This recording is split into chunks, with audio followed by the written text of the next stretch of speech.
Off the shelf, Bloody Steps of the Crimea, 1854? 1854. Okay, so I was somewhat babbling in an earlier video mentioning TSS and Great Battles of the American Civil War. I probably shouldn't have gone in the direction I did. So I have nothing concrete to go off of when it comes to TSS, and the only concrete thing I have to go off of, the only concrete exposure I have to Great Battles of the American Civil War is having skimmed the rules, and that's it. So I probably shouldn't have gone and said all that stuff I did before. Let me change what I was getting at. Because it seems like I see a few things in common between this design and the Great Battles of the American Civil War, I'm actually hoping, well, one, I'm hoping that I enjoy this game a lot, and that is happening. Two, I'm hoping that in addition to enjoying this game a lot, I'm hoping that this is a kind of, especially if I like this game enough to play it a bit, that it serves as an introduction to Great Battles of the American Civil War. I think that's a fair thing to say. I think that, yeah, that's a fair way to put it. And that is what I'm looking at, and things are going good. Things are going good. Let's see. The line of sight, I mean, I like all of what I'm seeing with line of sight, but yes, honestly, I probably will need to just grab some units, use different portions of the different maps. You get a different map battlefield, by the way, for each battle, obviously, for Alma, Balaclava, and Inkerman. So two of those battlefields correspond to a full map sheet. Yes, it's the metric European version of a full map sheet. It's not whatever the US is poster size. It's the European poster size, so you get two of those. And then one of the battles, I can't remember which one, maybe it's Inkerman, is on a half sheet, a half poster sheet size map. So I think for the line of sight, I do need to just grab some units, move them around on different parts of the map, and work through the line of sight rules. What I like about the line of sight, absolutely, no doubt, is one, it's not basic pancake. I'm getting to the point where I'm allergic to simple pancake line of sight. So you don't have that.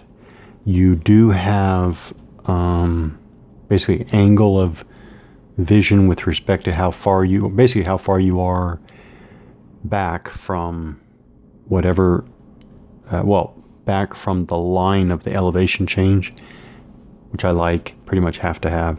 And on top of that, you have multiple, you don't just have ground and rise or ground and hill or whatever. No, you have multiple different elevation levels. You have, I don't know, it's 5 or 6 or 7, something like that. I can't remember the number, but you have multiple elevation levels. By the way, the map gets it right, that lower elevations are lighter, higher elevations are darker. So I certainly can't, actually the map colors for elevation are darn near perfect for this game. As a matter of fact, so with respect to the map, while I'm talking about it, I'll say that for me, I mean, this is darn near perfect for me, except for one thing. The black hex ID numbers are quite distracting. And so if they had just made the ID numbers in a plain, even stark white, so that they even contrasted with this pale green here, I think if they were in white, Well, it certainly would have been better. I'm saying certainly would have been better because maybe even when you get up to this dark, maybe up here you leave him black, like here, those black, and when you get here, white, white, white, white, you know, white, white all the way down. So maybe black at the highest levels because that is a pretty solid brown up there. So maybe black up here and white for all the lower elevation. So that's really the only thing. I mean, the size of the numbers on the ID is nice. Can't complain. Yeah, it's a nice map. That's my take on it. Yeah. So I'll just move on to the French, Russian activation here so we can get in more rules. What I'm looking for is, or actually what I'm looking for is what can I do with this disorganized unit, the disorganized horse in skirmish formation. I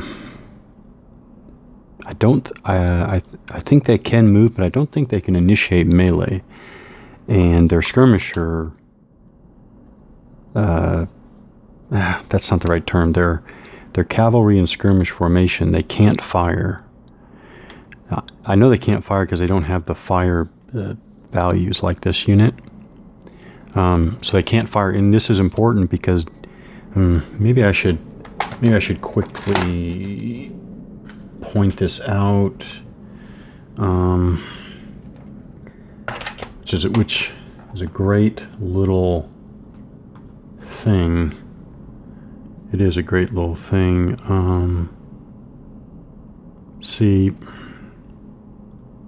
Let me see. Yeah, okay. I should have had an idea for this ready to go, but all right, let me look for my examples. All right, I shouldn't have made such a big should not have made such a big deal about it, but what I like, but it's not really that big a deal, is that here's French, and here, by the way, is Turkish. So what I do like is that, I mean, if the unit, like the Russians in company column formation, if they can fire, they have fire values. That same unit flips over to an assault column, and it doesn't fire, and it doesn't have fire values. Again, I should not have made a big deal about this. So the French unit in assault column, no fire, line fire. British skirmishers, foot skirmishers can, it's not skirmishers, the British in skirmish formation there can fire. And on the back, yeah, it's the same. They're disorganized, but still fire. Turkish, I guess that's a little assault column, and in line they can fire. So yeah. So bottom line is, if my Russian disorganized cavalry there can't initiate melee, then I'll just leave them back. Otherwise, we're going to try to close the distance. We'll take some reaction infantry fire. Actually, I need to figure out if there's reaction artillery fire. But we'll see as the Russians charge on here and try to get into assault. Okay, units move one by one. A stack, or yeah, how do you put it? A stack? No, how do you put it? And I can't read the rules because it's bad translation, but units move one by one, but a stack at the start of movement can be treated as a unit. But it has to move as a unit. You can't break it up. If you break it up, then you have to move separately, unit by unit. Okay. I think that's the intent of the rule. Okay, I got my skirmish infantry here. Infantry in skirmish formation. By the table, by the formations chart, it has 5 movement point. So it's going to go 1 and 1 and remind me. So reaction fire, 2 hexes away, 2 hexes away. Can these two British infantry units combine their fire in reaction fire against that? I don't think so, but I want to know what the rule actually is.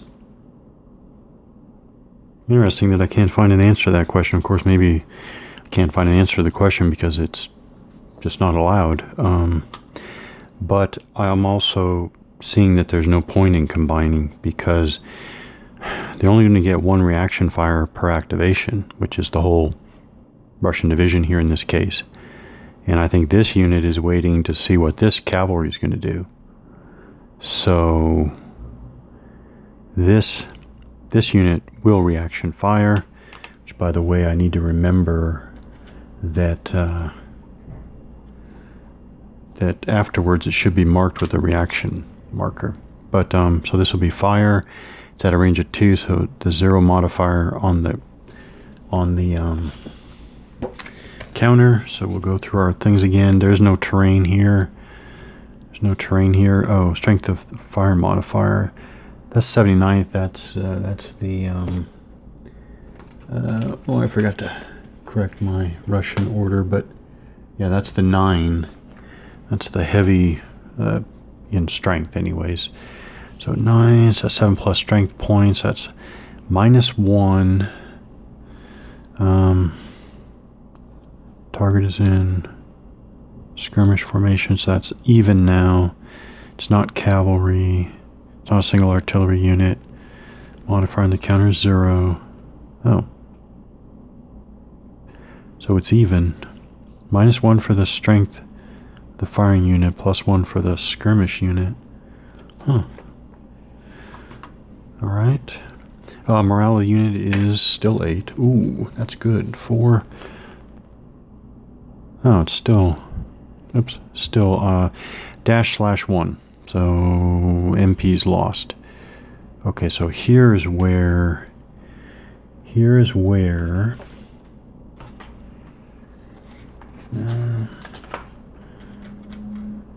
do think that goes on there.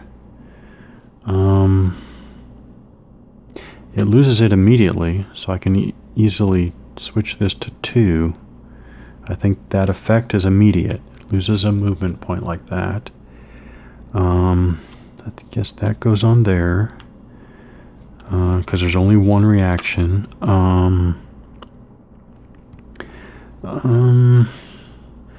It's nowhere close. Well, the morale of the Russian skirmishers is 6. Yeah.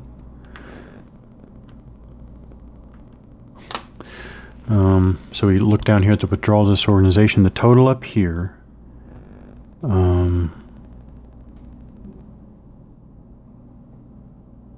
Yeah, which is 1. We come down here. Morale is 6. So, needs 3 to disorganize. Not even close, but that's why you put it on there, I think.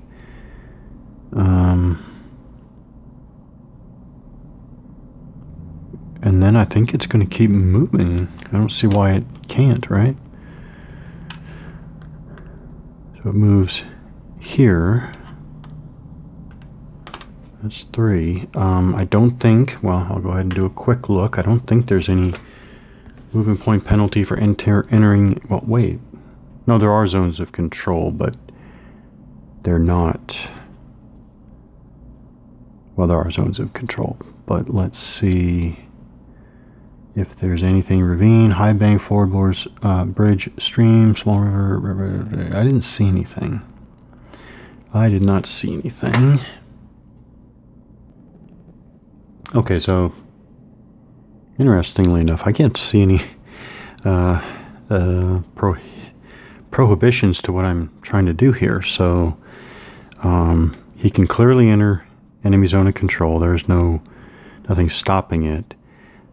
This unit, I guess, cannot fire again during this activation. So with the 2 remaining movement points, I think the Russian skirmisher unit can fire. A range of 1, it's going to be 0. And then I guess we'll see if they get lucky, I guess. Again, the Russian unit is a morale of 6. It's the 2.6 STR. I do need to know its strength. See, 2.6 is strength of 2. Strength of 2. Firing up a level shouldn't be any combat. No combat effects. This almost seems too easy. But all right. No terrain effects. It's a 2 SP unit, so there's nothing. 2, 2, 2. Enemy formation is a line. Not firing at cavalry or artillery unit. Distance modifier again is 0. No flank or rear fire. It's morale 6. So it needs a 5 or less. What's going on here? I don't know. This does seem almost too easy. I feel like I'm missing something, and they actually got a result. So the 3. I didn't have any modifications.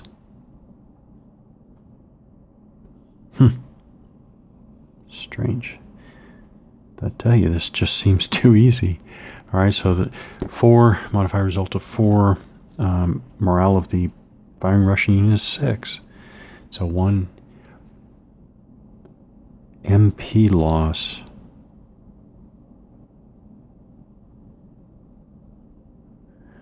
Okay.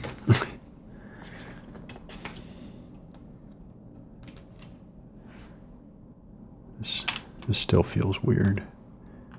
I'll have to review all this. So now I'll do one more thing, and then no, actually I need to do some reviewing.